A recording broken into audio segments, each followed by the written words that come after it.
이거는 법률 용어를 잘 보셔야 돼. 갑이 병으로부터 1억을 빌리고 3월 20일 변제하기로 했다. 빌려준 사람은 채권자, 빌린 사람은 채무자. 한편 채무자 갑은 토지는 한 필지인데 현금은 없다. 그래서 그 돈을 갚을 목적으로 을가 3월 1일 날 토지 매매 계약을 체결하고 대금 1억에 3월 20일 이행을 하기로 했다. 그런데 계약을 체결하는 과정에서 매도인 갑이 매수인들에게 부탁을 하기를 내가 3월 20일 날 등기를 넘겨줄 테니까 매매 대금 1억은 나에게 주지 말고 우리 채권자 병한테 좀 주라. 이렇게 1억을 좀 지급해 주면 안 되겠냐 하니까 을이 좋다 승낙한 거예요. 그래서 두 사람이서 계약을 맺으면서 뭐라고 특약을 붙였다. 그 계약에서 발생하는 수익을 당사자한테 주기로 했다. 제3자한테 주기로 했다. 제3자에게 주기로 했다. 그걸 뭐라죠? 제3자에게 그 계약에서 발생하는 수익을 주기로 약정을 했다. 약정이나 약관이나 같은 말이죠. 그런 것을 우리가 제3자 수익 약정, 제3자 수익 약관 이렇게 표현합니다. 그러니까 일반적인 계약에 제3자 수익 약관이 붙으면 이 전체를 통틀어서 뭐라 한다?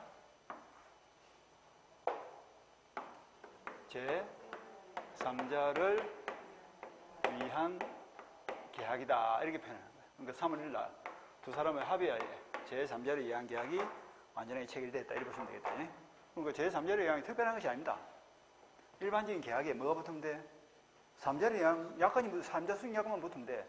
운송 계약을 하면서도 3자 수익 약관이 붙을 수 있고 보험 계약을 체결하면서도 붙을 수 있겠죠. 봐라. 삼성전자가 대한통을 하고 운송 계약을 체결하면서 내가 운임을 줄 테니까 냉장고 TV는 소비자한테 가서 이렇게 할 수 있는 거예요. 계약은 둘이서 맺고 이익은 누가 받는다? 소비자 받죠. 이것도 3자를 위한 계약 아닙니까? 3자에게 수익을 주는 것이. 보험 계약도 마찬가지죠. 타인을 위한 보험 계약. 저는 이런 이제 안 들어봤는데 갑이라는 착한 마누라가 을이라는 보험회사하고 보험 계약을 체결하면서 뭐라고 특약을 붙였다고? 내가 매달 보험료를 줄 테니까 내가 주거들랑 보험금이 뭐야? 수익이죠? 보험금은 누구한테 주라? 우리 불쌍한 남편한테 주라 이랬죠, 그지? 그 대목에서는 답을 별로 안 하는데 불쌍한 남편한테 주라니까 자식한테 주고 싶은데 남편 주기 싫은데 이러고 있다. 계약은 둘이서 맺고 수익은 누가 받아? 남편이 받잖아. 이것도 뭐예요? 3자리에 의한 계약이죠. 그러니까 우리 주변에 3자리에 의한 계약이 많이 있다. 자, 이름을 한번 정해볼까? 그럼 이러한 3자리에 의한 계약을 맺기를 요청한 사람이 누구예요? 갑이죠. 그래서 갑의 이름이 뭐가 됐다? 그런 계약을 맺기를 요구한 사람이다 이래가지고 이름이 요약자. 약이 뭡니까? 계약을 줄인 말이거든. 요청한 사람, 요약자. 그러한 계약 맺는데 승낙한 사람은 뭐예요? 그 계약을 승낙한 사람, 낙약자죠. 낙약자.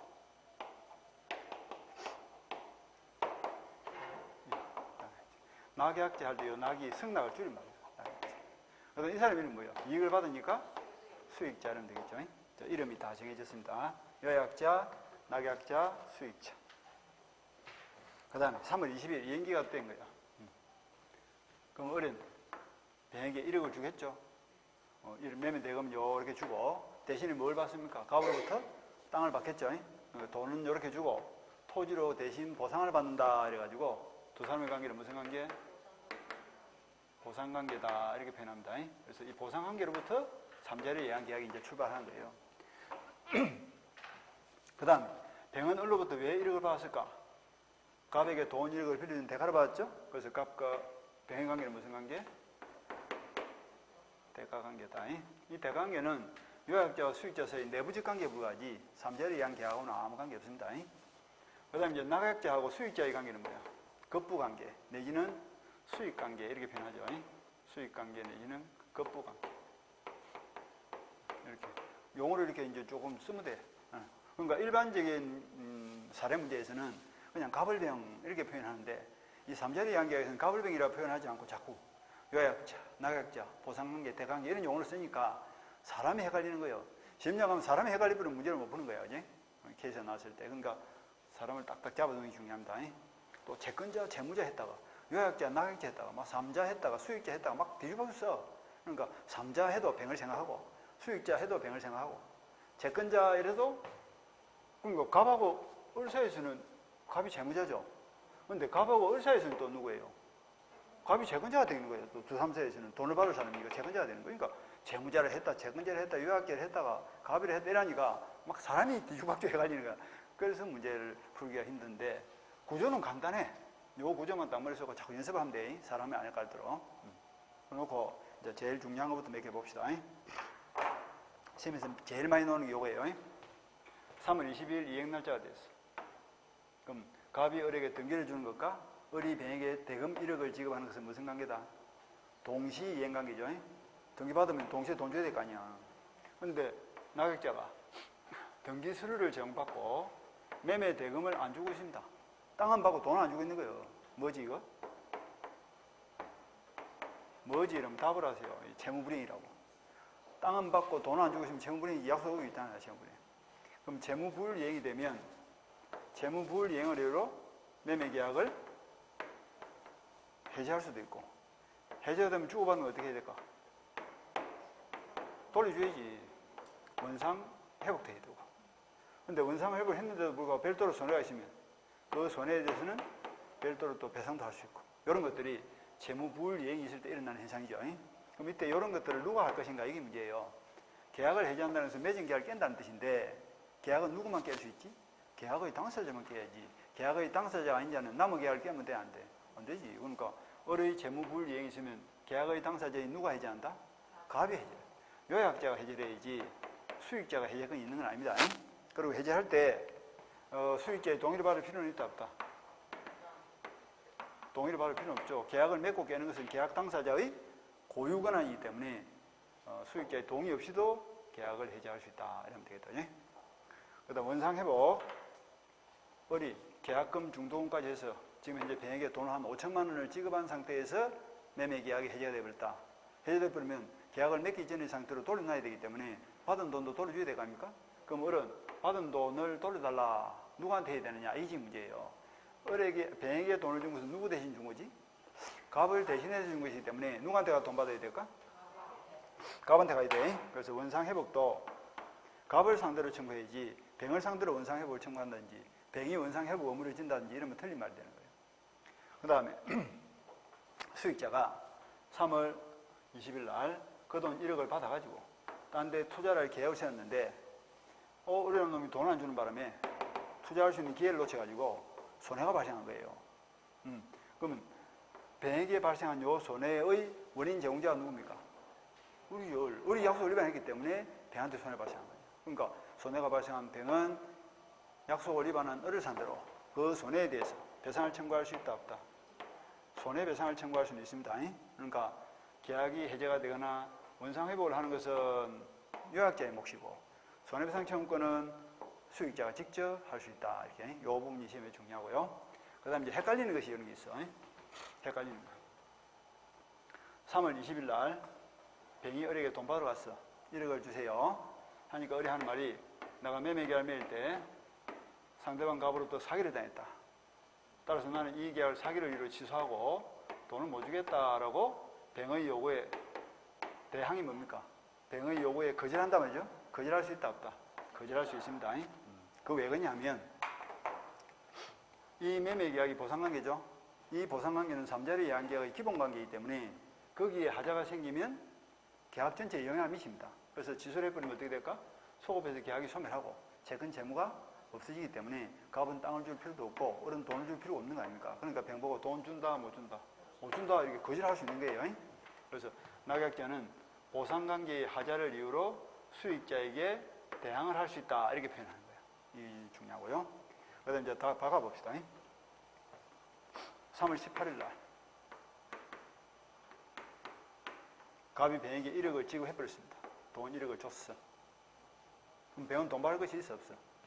채권이 소멸했죠. 대가관계도 없어져 버렸죠. 그런데 돈 받으러 간 거예요. 그러니까 을이 하는 말이 네가 이틀 전에 갑으로부터 돈 1억을 받았으니까 대가관계 없어졌고 나는 돈 못 준다. 병의 요구에 대해서 거절할 수 있다 없다? 거절할 수 없습니다. 이 대가관계는 갑과 병의 내부적 관계에 불과하지 제3자를 이해한 계약하고는 아무 관계 없어. 그리고 낙약자는 자기가 약속한 대로 돈 1억 주고 땅 받아와서 건물을 짓든 농사를 짓든 자기 용도대로 쓰면 지 할 일 끝난 거예요. 각과 병행관계에 내가 개입할 필요가 있어 없어? 관여할 이유가 없는 거지. 그러니까 낙약자는 대가관계의 하자를 이유로 대항할 수 없고 보상관계의 하자를 이유로 해서는 대항할 수 있고 이렇게 표현하는 거예요. 이 두 개가 안에 깔도록 조심하고 많이 나오는 거죠. 그 다음에 수익자 3월 1일 3자를 위한 계약을 체결할 당시 이 수익자는 꼭 사람이 아니라도 관계없습니다. 폐하라든지 설립중의 법인도 3자가 될 수 있다. 수익자 될 수 있습니다. 무슨 이야기냐면 갑이라는 돈 많은 할아버지가 사망 직전이야. 오늘 내일 합니다. 근데 아들은 한 2달 전에 교통사고로 이미 죽고 없고 며느리 혼자 살고 있는데 며느리 뱃속에 뭐가 들어있다? 장자가 태어난 손자가 지금 뱃속에 들어있는 거예요. 근데 할아버지가 죽기 전에 이제 그 재산을 누구한테 주고 싶어? 며느리한테 주고 싶어? 손자한테 주고 싶어? 손자한테 줘야 되겠죠?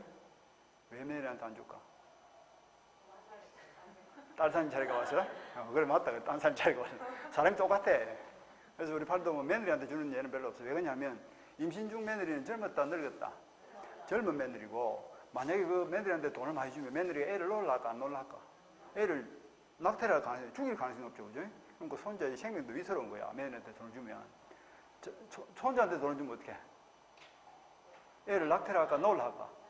아주 그냥 복덩어리 안에 들어있으니까 놀랄 거 아니야. 그러니까 손자한테 돈을 주는 거야. 며느리한테 안 주고. 며느리 주면 낙태 부르지 딴 데 갚을 수가 있으니까. 그래가지고 갑이 이제 어렵게 죽기 전에 땅을 팝니다.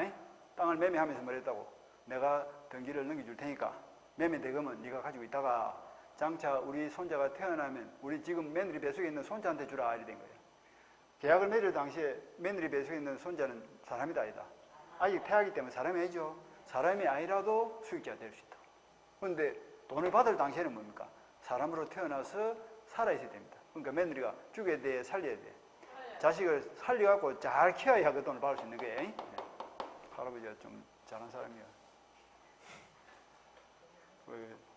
태어나 설립중의 법인도 수익자 될 수 있다. 단 수익을 받을 당시에는 사람으로 현존하고 있어야 된다. 됐죠? 그 다음에 다른 거 한번 봅시다. 3월날 각각 우리 계약 맺은 거야. 계약 맺고는 유학자가 이제 수익자한테 전화를 하겠죠. 해서 하는 말이 내가 3월 20일날 갚을 돈 1억을 내 대신 을이 갚기로 했으니까 을에게 돈을 받아라 이렇게 명령을 해야 될까? 받아줄랍니까? 라고 요청을 해야 돼요. 부탁을 해야 될까? 아니, 채무자가 채권자한테 명령을 하면 돼? 안 돼? 안 되지. 돈 갚을 놈이 큰 소리 치면 안 되지. 지가 빌렸으면 고맙게 생각하고 빨리빨리 갚고 이제 또 갚고 줘야지. 그게 정상 아닙니까? 우리나라는 비정상이 하도 많아가지고 돈을 갚는 놈이 큰 소리 친다니까? 돈을 갚는 사람이 고마워요, 안 고마워요? 돈을 갚는 사람은 고맙다 생각해야 되는 거 아이가? 지가 돈이 급할 때 채권자 돈을 빌려줬으면 돈을 빌린 채무자는 덕을 본 거 아니에요. 그럼 고맙게 생각하고 돈을 돌려줘야지. 뭐 돈 갚는 것이 무슨 또 적순하듯이. 그래서 옛날 속담이 틀린 게 없다니까. 앉아서 빌려주고 서서 받는다 하는 말이 그런 뜻이에요. 그러니까 이제 돈을 빌린 사람은 그러겠지. 내가 뭐 공짜로 썼나 어디 이자 줬는데 이러겠지. 하지만 돈을 빌려주는 사람 입장에서도 그 개인에게 돈을 빌려주는 건 위험한 거잖아. 사채는 받는다 확률도 낮고. 그런데 친구에게 돈 빌려줬더만 막 돈 떼먹고 도망간 놈 말할 것도 없고 돈 주면서 큰 소리 치고 이러면 안 되지. 여하튼 채무자가 채권자에게 명령을 할 수는 없겠죠. 그러니까 내가 갚을 돈을 어린 대신 갚기로 했는데 어리게 받아줄랍니까? 이렇게 물어봐야 되는 거예요. 그럼 이 어린 병이 뭐라 한다고? 채권자가 선택권이 있는 거예요. 선택권.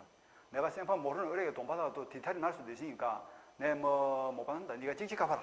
이렇게 할 수도 있고 또 네가 원하는 대로 어리게 받아줄게. 이렇게 할 수도 있는 거예요. 그런데 어리게 받아주겠다라고 이제 수익의 의사 표시를 하면 이제 뭐가 생겨? 수익권이 발생하는 거고 갑과 을이 3월날 계약을 맺더라도 수익을 의사 표시를 안 하면 그 계약은 저 두 사람 사이의 계약이지 병에게는 아무 효력이 없습니다.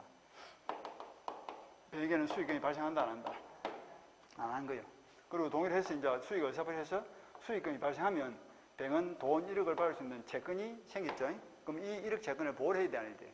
재산을 보호를 해야 되기 때문에 갑과 을은 요 보상관계 내용을 변경하거나 소멸시키면 돼, 안 돼? 안 돼. 그래서 매매대금을 뭐 8천 이렇게 낮아버리면 병이 돈을 2천만 원 못 받잖아. 그래서 수익금 발생 이후에는 보상관계 내용을 변경하거나 소멸시킬 수 없는 것이 원칙입니다. 그 다음에 수익의 의사표시를 누구한테 해야 될까? 돈을 줄 사람한테 해야 되겠죠. 그래서 나각자를 상대로 수익의 의사표시를 하는데 그거는 성질이 행성근이기 때문에 합의해야 한다. 일방적으로 한다.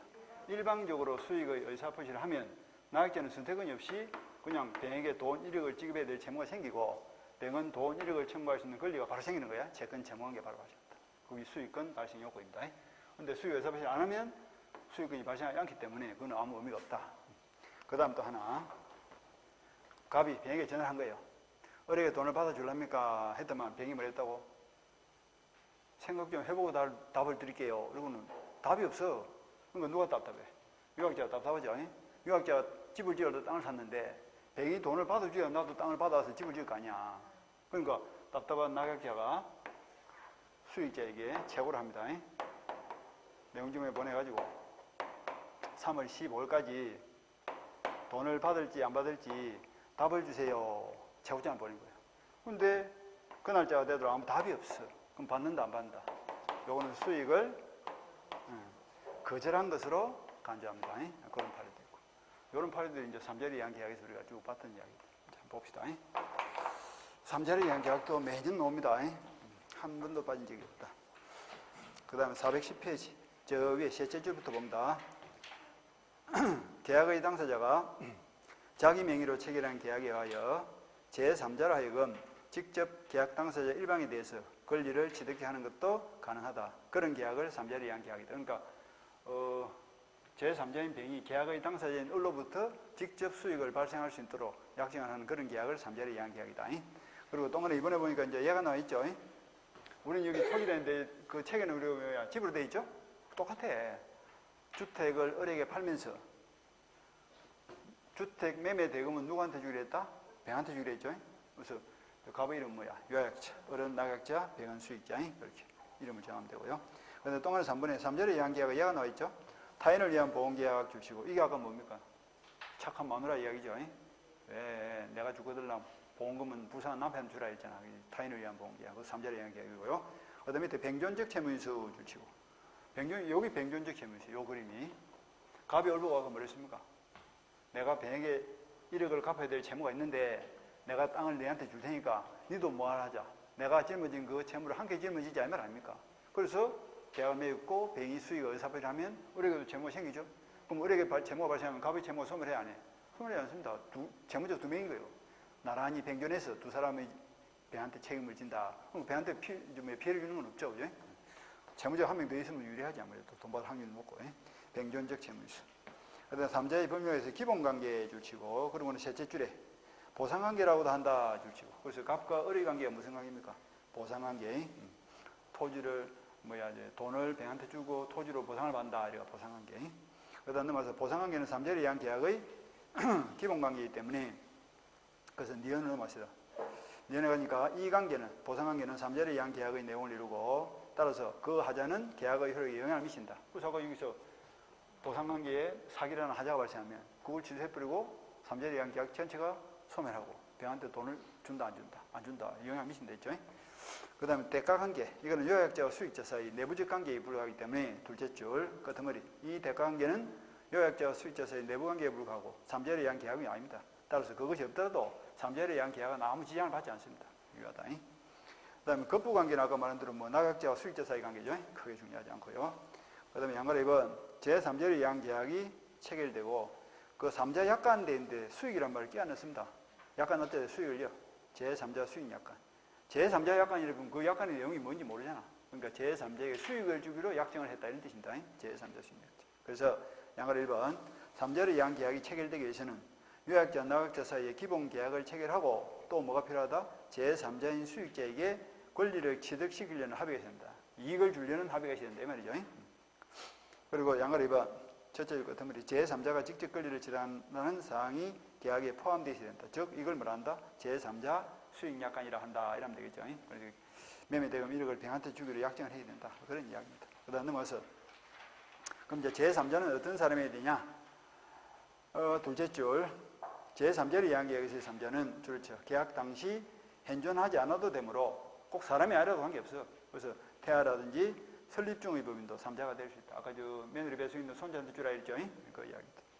그 다음 내려서 수익자의 지위 병입니다. 수의가 의사표시 이전의 지위 줄치고 수의가 의사표시 하기 전이니까 아직까지 수의권이 있는 건 아니죠. 그러니까 아까 갑이 뱅에게 전화해가지고 을에게 돈을 받아줄랍니까? 물어봤잖아. 그럼 뱅은 이제 선택을 할 수 있게 돼 있죠. 수의가 의사표시를 할 수도 있고 안 할 수도 있고. 근데 이거를 결정하기 전의 단계입니다.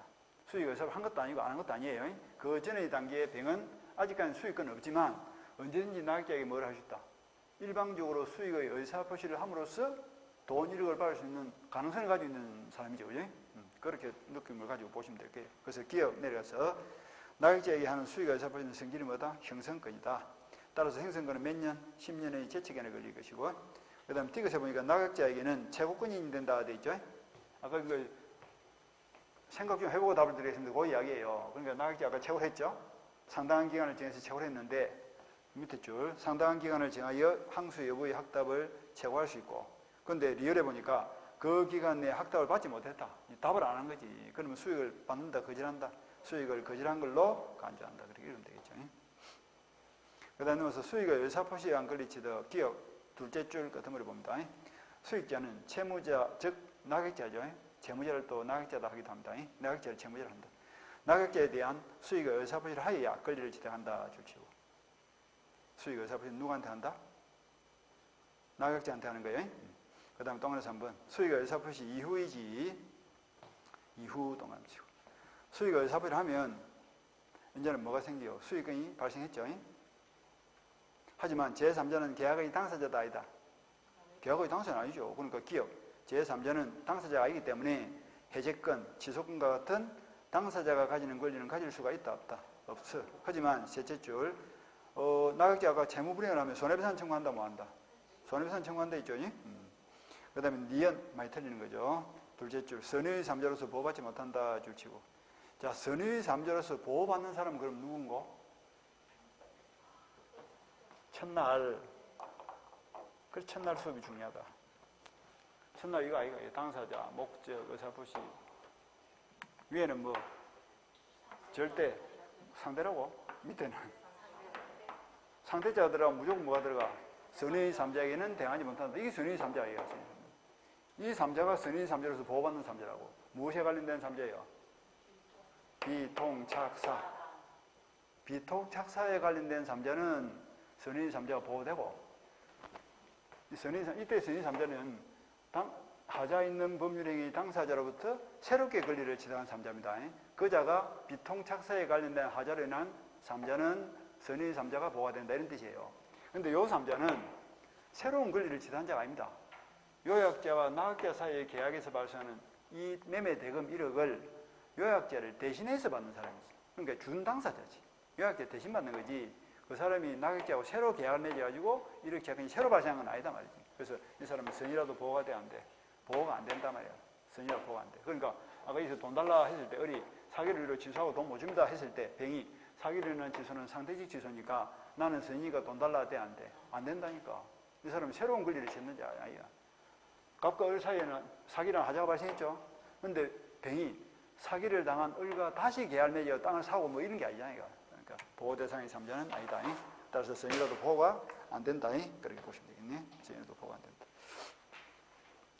그 다음에 띠것 수익의 의사표시 후 수익의 1억이 발생했죠. 그래서 계약의 당사자는 3자의 권리를 변경 소멸시킬 수는 없다 줄치고 그리고 제일 밑으로 내려서 둘째 줄 판례도 줄였죠. 요약자는 나약자의 채무불이행을 이유로 3자의 동의 없이도 계약을 해지할 수 있다 줄치고 아까 이거 봤죠? 채무불이행을 이유로 계약을 해지할 때 뱅의 동의는 필요하다 필요 없다? 필요 없다. 그 다음에 넘어가시고 요약자의 지위 요약자는 계약의 당사자죠. 따라서 밑에 줄 지속권이나 해제권을 지도한다. 당사자니까 계약을 깰 수 있지. 나약자가 채무불이행하면 갑이 계약을 깬다. 그 다음 나약자의 지위 동안에 2번이 중요합니다. 3자를 위한 계약에 기한 항변 주시고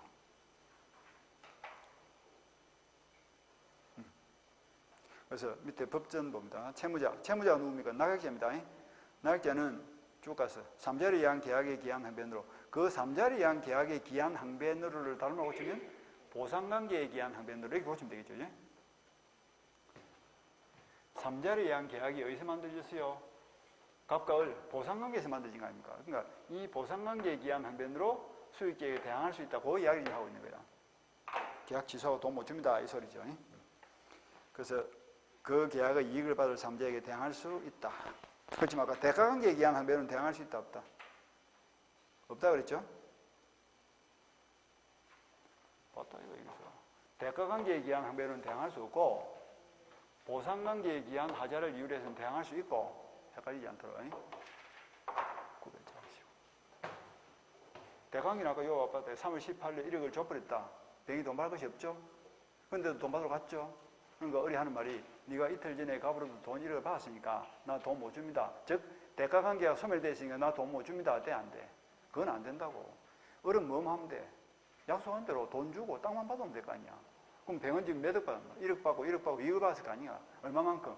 1억만큼 지금 부당이득 했죠? 그럼 그 부당이득 누가 받아가는 거예요? 갑이 부당이득 반환 청구되지 을이 돈 못 준다 이렇게 대항할 수는 없다고. 보상관계에 기한 항변은 대항할 수 있다. 이 말은 뭐냐면 이 갑과 을의 삼자를 위한 계약 자체에서 사기랑 하자가 생겼어? 그럼 지설해보면 어떻게 돼? 계약 자체가 소급해서 무효가 될 거 아닙니까? 그럼 재건 채무가 없어지니까 돈 준다 못 준다.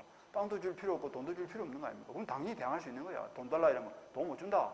취소하고 돈 못 준다. 이렇게 할 수 있는 거고. 근데 대가관계는 을이 관여하는 문제가 아니기 때문에 대가관계 없어지니까 돈 못 준다. 돼 안 돼? 그건 안 된다니까. 주고 주는 땅만 받으면 돼. 그러니까 반대로 갑도 마찬가지야. 을이 3월 18일 날 병이 갑으로부터 1억을 받았다는 사실을 알고 있으면서도 1억을 준 거야. 줘도 돼 안 돼? 줘도 돼. 주는 게 당연한 거야. 줬어. 주고 나서 갑을 찾아서 이제 말했을까? 돈 줬으니까 땅 달라 했겠지. 하니까 갑이 하는 말이 내가 이틀 전에 돈을 갚아버려가지고 1억을 병한테 안 줘도 되는데 네가 왜 돈을 주냐?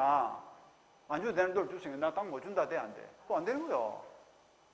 우리 병한테 돈을 준 걸 가지고 갑이 나무랄 수는 없다고. 어른 약속을 지켰을 뿐이잖아. 그러니까 갑도 약속을 지켜야지. 돈을 주고 땅 달라면 갑은 땅 줘야 돼, 안 줘야 돼? 땅 줘야 돼. 대관계 하자를 이유로 요약자도 나약자에게 대항을 한다고 한다. 대항을 못 해요. 줘야 돼. 거절할 수 없다고. 그러니까 이 대관계는 저 두 사람의 관계지 나약자가 그게 끼어들어가지고 휘말릴 필요는 없다 이런 뜻이에요. 그렇게 생각하면 돼요. 그 안에까지 조심하고. 우리 책에 이런 말이 빠져 있는데 그거 딱 적어놔. 나약자이지 그 양가로서 한번 타이틀 옆에다가 딱 적어.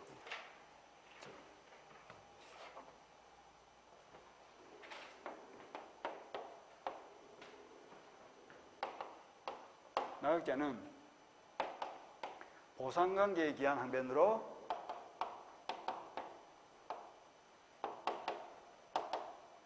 대항할 수 있고 대가관계에 기한 항변으로는 대항할 수 없고 이렇게 딱 적어놓으면 되겠다. 알겠죠? 그거 많이 틀려요. 부분이 나오면 틀린 부분이니까 적어놓고 그까지 보시고 오늘은 여기까지 봅시다. 다음 주에 해제하고 이제 매매하고 임대차하고 세 개 보면 이제 끝나겠네. 끝나고 3월달부터는 또 처음부터 또 보고 특별법 우리가 3월달부터 보게 됐습니다. 3월달 한 11주 볼 거예요. 여기까지 하고 마칩시다. 자, 수고했습니다.